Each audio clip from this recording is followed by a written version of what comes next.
I've never been good at saying no to a friend in need. So when my friend Garrett needed a hand clearing out his uncle's apartment, I was the first in line. Trust me on this, if you don't absolutely need it for work, never get a pickup. Once you're the pickup guy, you're stuck doing this kind of stuff forever. But Garrett and I had been friends a long time. We met the summer before high school, and even though we since drifted apart, we had that kind of relationship where you can just pick up where you left off, no matter how much time has passed. And what kind of arsehole would I be if I didn't help a grieving childhood friend? Luckily, the place was on the first floor, and there wasn't too much stuff to box up.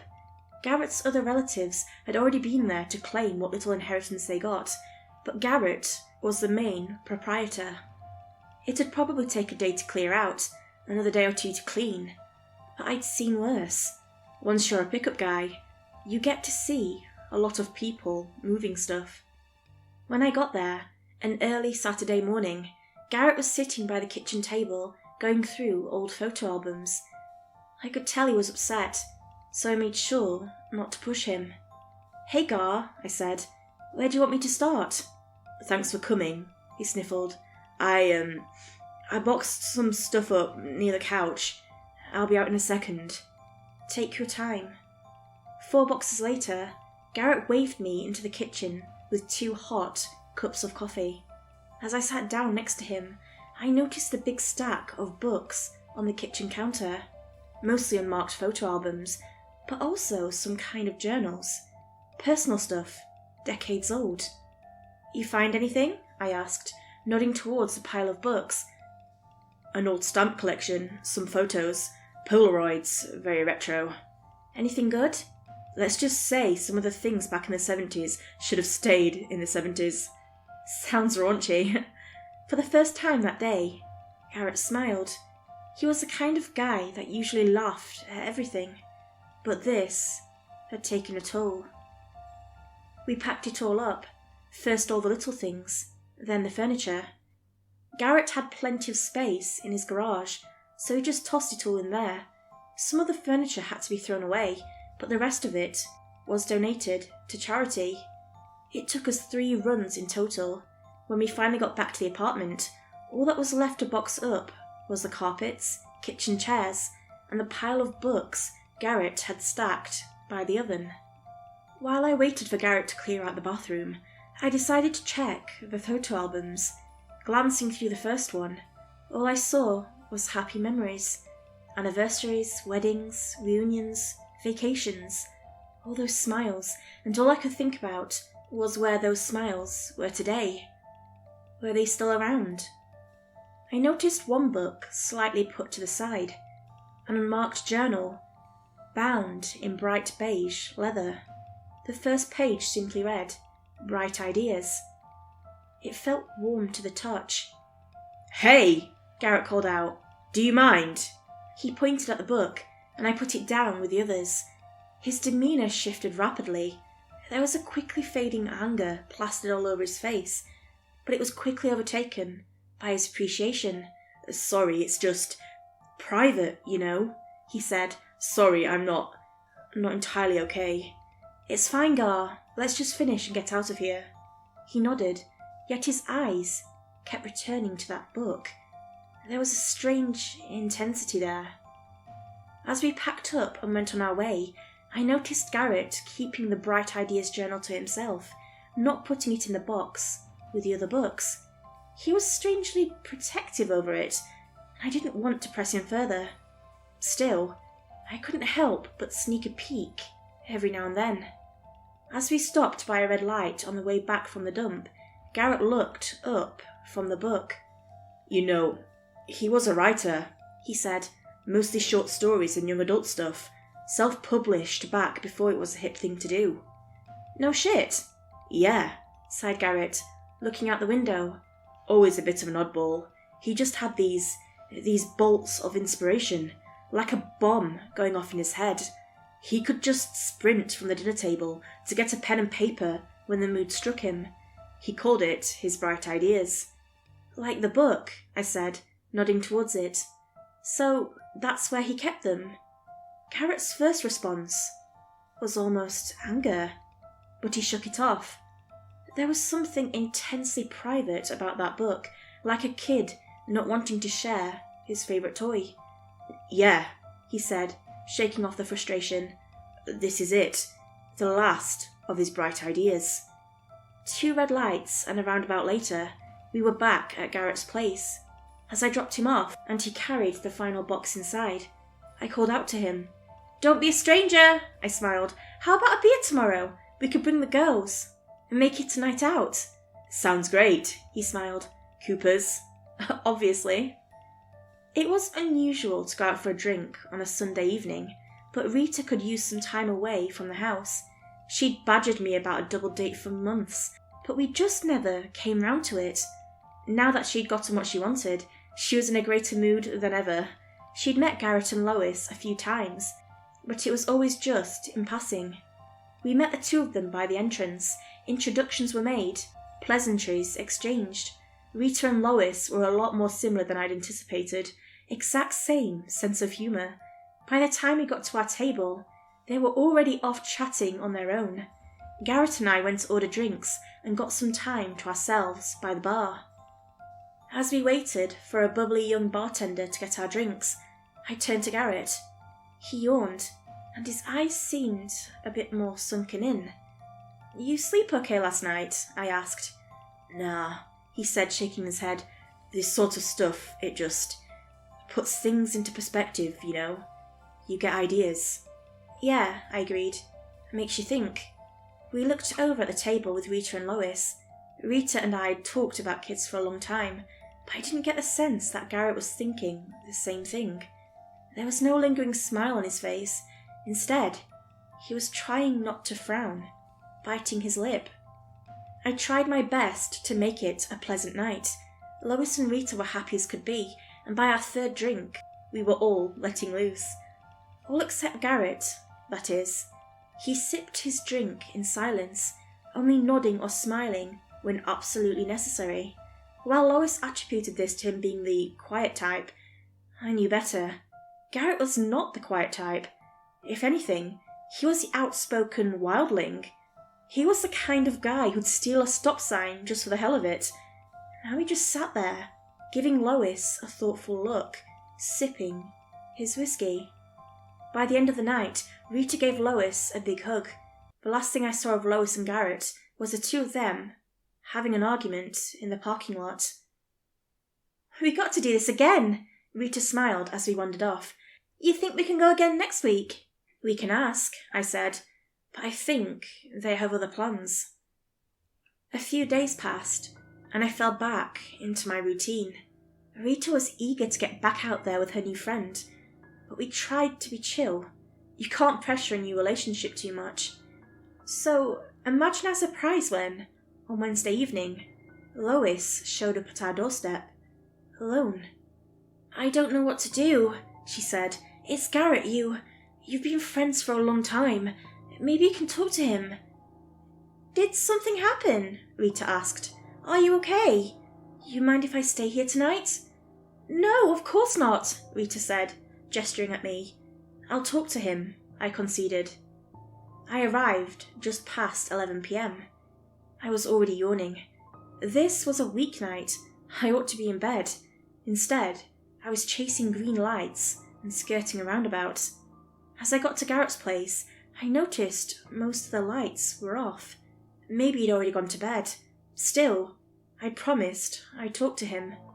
I knocked on the front door, only to notice it being slightly ajar.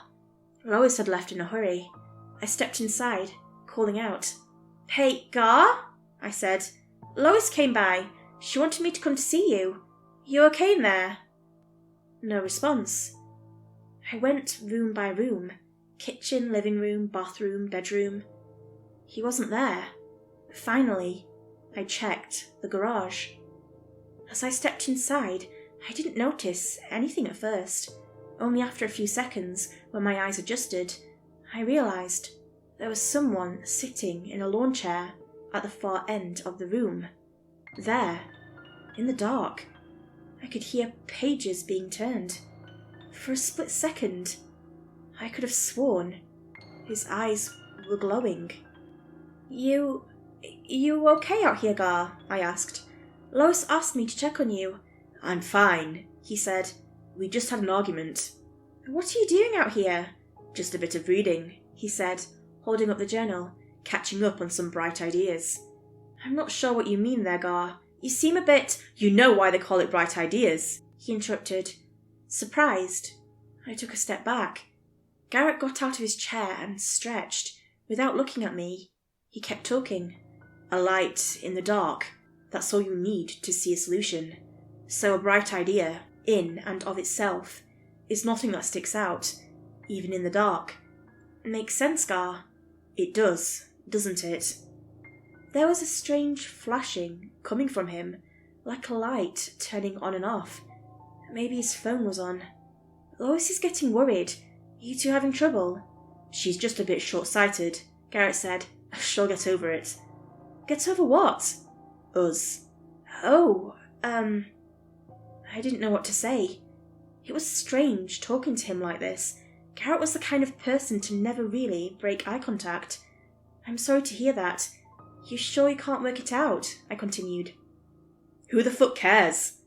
Before I got the chance to respond, he headed out the side door and back into the house, locking the front door. I hurried after him, knocking on the door. Gar, come on, I sighed. At least talk to her. No response. And that was that. Lois stayed with us for a few days. Rita enjoyed the company, but Lois was devastated. She and Garrett had been together for years, and this sudden shift seemed to come out of nowhere. Lois was distraught, and Rita tried to make her comfortable in our guest bedroom. Every night that week, I was asked to go back to talk to Garrett. I tried, but he was either not home or not responding. Then came Saturday. Lois had gone back to see Garrett earlier that day and hadn't come back. Rita was getting worried, asking me to go check on them. There was no response on either of their phones. As I drove back out there, I had this awful feeling in the pit of my stomach. Every light was red, and there was a cold wind howling through the pine trees. There was this ominous feeling, like the shadows were longer than they ought to be. I immediately noticed something was wrong when I got to Garrett's place.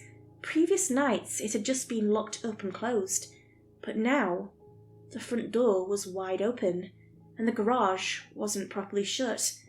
Lights were bursting out of every room, every window. As I parked my car and stepped out, I noticed something strange. It didn't look like the lights were actually on. It all seemed to come from this single, impossibly bright source in the middle of the living room. I walked up to the front door, not bothering to call out. Instead, I sneaked inside to get a better look at whatever was going on in the living room. I'm not sure how to explain what I saw. Along the walls and floor, Garrett had taped up blank pages, hundreds of them, effectively wallpapering the entire room in white paper. He'd thrown out the furniture, including his expensive TV, into a pile in his backyard, and there he stood, in the middle of the room. The light was coming from Garrett. His eyes, ears, and mouth exploding with light, illuminating the bones and veins in his head like an X-ray. A beam of light burned out of him, turning the edge of his lips into hardened charcoal. All around the room, the blank papers were getting burned with seemingly random letters and words, some in a strange language. Trying to read them made my head hurt. And there, in the corner of the room, was Lois. She was bundled up with paper and duct tape, lying unresponsive on the floor like a poorly wrapped Christmas present. I didn't see her face, but I just knew. The black hair spilling out between the pages looked awfully familiar. I covered my eyes and tried to squint. If Garrett looked at me, I'd be blinded by the full force of that light. Instead, I took a step back, almost knocking over a coat rack. Still, That tiny rustle was all it took for Garrett to turn my way. Luckily, I'd rounded a corner. Seeing that bright light searing the wall where I'd stood, like a laser, made me hold my breath. This wasn't just some strange curiosity. This was real. It shocked my mind into freezing between fight or flight, weighing my options. The light got slightly dimmer as Garrett tried closing his eyes, but the light was too bright to be stopped by his eyelids. Instead, he just sat down on the floor, dry heaving and holding his head. I could hear him sniffling, like he'd been crying. Trying to push away my instinct to run, I swallowed my fears. "Gar?" I called out. You okay in there?" I can't control." He was having trouble speaking, having parts of his mouth and tongue burned away. There were 2 dark spots on the side of his cheeks, like his mouth was slowly turning to coal. "I'm seeing a lot of strange things I can't explain here, Gar," I continued. "I'm stepping in. Is that okay?" Yeah, he sighed. Yeah. There was a muffled cry from the corner. I had to be careful. Most of his hair had burned away. If I hadn't seen it, I could still have smelt it. His eyes were almost completely black, and most of his teeth littered the floor. His fingertips were black, and the palms of his hands were almost burned straight through. Maybe he'd tried to shield his eyes from the light.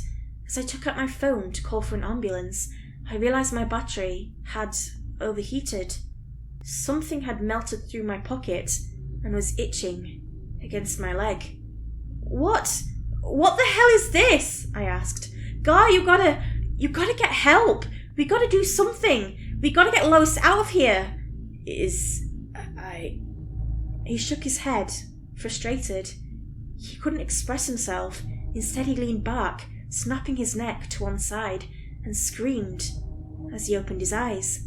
I looked away as the full force of his burning light seared the wall, making burning letters appear. "Bright ideas are blameless. Every dream needs a vessel. Ambition bears fruit eternal." Letter by letter, the words formed a chain around the room. At one point I had to duck as to not get burned. Garrett curled up on the floor, scratching himself, desperately trying to cover his face with his arms. His flesh sizzled. "Get out!" he cried. "Out of my head!" I took a few steps closer. "Just let me get her out of here," I asked. "We can get you help." "Don't," he pleaded, writhing on the floor. "Don't." I tried to get past him, but he just snarled at me like an animal. I took a step back as he got back onto his knees. The light inside his head was pulsing, casting long shadows across the floor, like a living flame. Suddenly, he got back up on his feet. His one knee snapped, making him limp, but it didn't stop him. With a pained grunt, Garrett started pulling papers from the walls, his eyes burning nonsensical words into the wallpaper. Hints at something that tickled my brain. Something he'd read, spreading to me. His cries grew louder. I had to do something, but I didn't know what. I couldn't leave him and Lois here, but I had to call for help. I had a backup phone in my car. As I backed away from Garrett, I noticed a single flame sputtering to life out of the top of his head. He was catching fire. I rushed to the kitchen, grabbing a pair of oven mitts. I forced myself through the smell of burning flesh, fabric, and hair. Closing my eyes, I grabbed Garrett and dragged him out of the living room. By now, he was just screaming. His throat was closing up, his breathing growing weaker. He was so warm to the touch that I burned my forearms just being near him. I pushed him into the shower and turned it on, blasting him with cold water. In an instant, the water turned to steam, scalding my face. I stumbled back, tripping on the bathroom carpet. Garrett just screamed, over and over, until he didn't. Little flames were crawling out of his head, licking his flesh, into coal. For a few seconds, all I heard was the water sizzling against his exposed flesh. I couldn't feel my face, and through the steam, I could barely see anything. "Garrett?" I asked. "Garrett, what are you—" Garrett's head slouched to one side as he suddenly got quiet. I could see the light in him dying down. Trying to regain my composure, I started to realize he might be dead. My legs were shaking too much for me to stand, forcing me to crawl out of the bathroom. I hadn't even noticed the blisters on my hands until now. I'd been burned pretty bad, even through the oven mitts. "Garrett?" For a split second, I thought it was over. I thought about how I'd tell Rita about this. I thought about the next step. Then, he sat back up again. There was this awful humming noise making my eardrums shake. I was losing my balance, going cross-eyed. In the hallway, the electric lights were going crazy.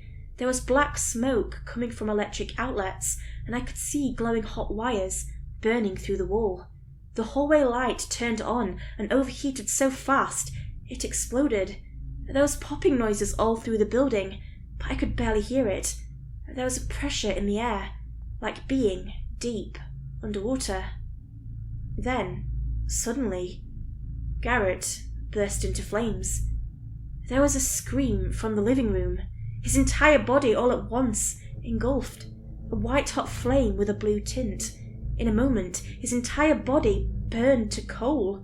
Drop by drop, the shower washed away the impurities, hinting at the bleached skeleton underneath.